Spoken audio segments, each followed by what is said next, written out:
Now we're on to the fundamentals and the techniques of shooting. So we're going to start at the feet. We're going to move all the way up the body from before, during, and after the shot. So the first thing we're going to start with is your feet and your balance.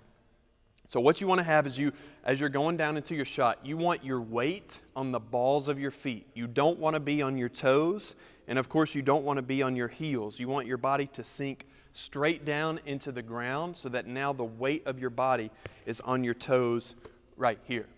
The other thing too with your balance is you want it to be 50-50 distribution of your weight. So some players, what they'll do is they'll have 60% of their body weight on this leg and 40% of their body weight on that leg. Or they'll really put one foot forward like this and have most of their power coming from this leg and not engaging this leg at all.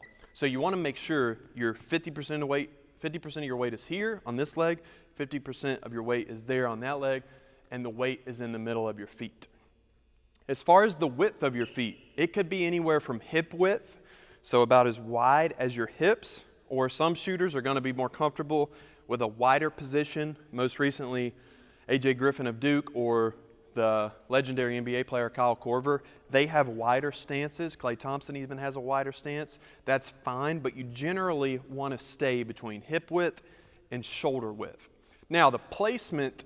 Now, once you're perfectly balanced, you can either be perfectly square to the rim, so right here, my shoulders, my hips, my feet are directly squared up to the rim, or you can be slightly offset if that's more comfortable. So some shooters, like I'm left-handed right here, I might turn to the right a little bit, and now I'm getting this elbow and this shoulder more squared up by turning. If I was right-handed, I could turn to the left just a tad and kind of be in this position right here where now I'm getting my hand, elbow, and shoulder lined up to the rim.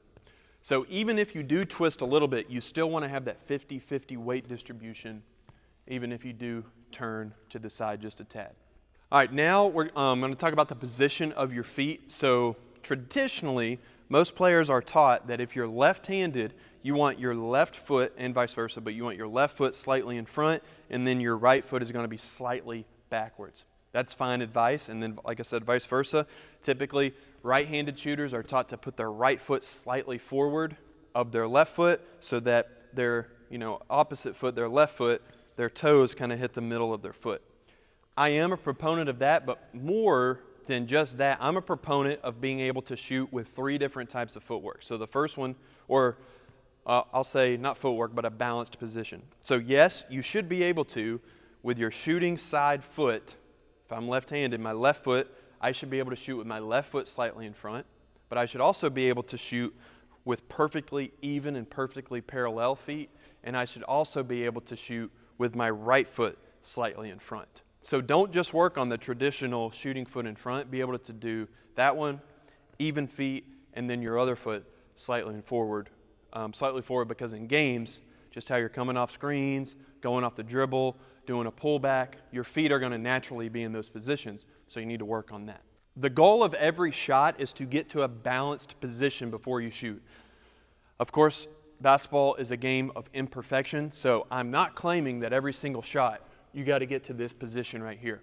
But it's an ideal, and it's kind of like an ideal goal that in a perfect world, no matter if you are coming off of a screen, so you might curl off a screen, catch it, and go up into your shot. You might go off of a dribble move where you cross over, and then you go up into your shot. It could be a pull-back dribble. It might be you're backpedaling out of the paint, and you get a pass, and then you get to your shot. No matter what the situation is, the goal is to always get into this type of position before you go up for your shot.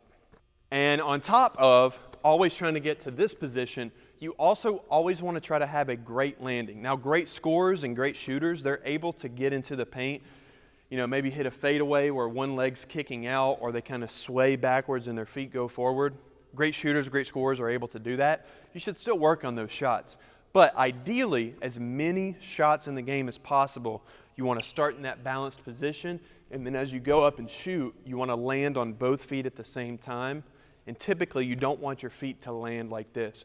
You want to stick your landing, land on 2 feet, and usually land on your toes. Because you would be surprised if you study your shot and you charted how many, you compared the shots of where you had a bad landing like this or you're leaning back, charted those shots compared to a good solid landing where you stick your landing, your shooting percentage is going to be higher when you have a good landing.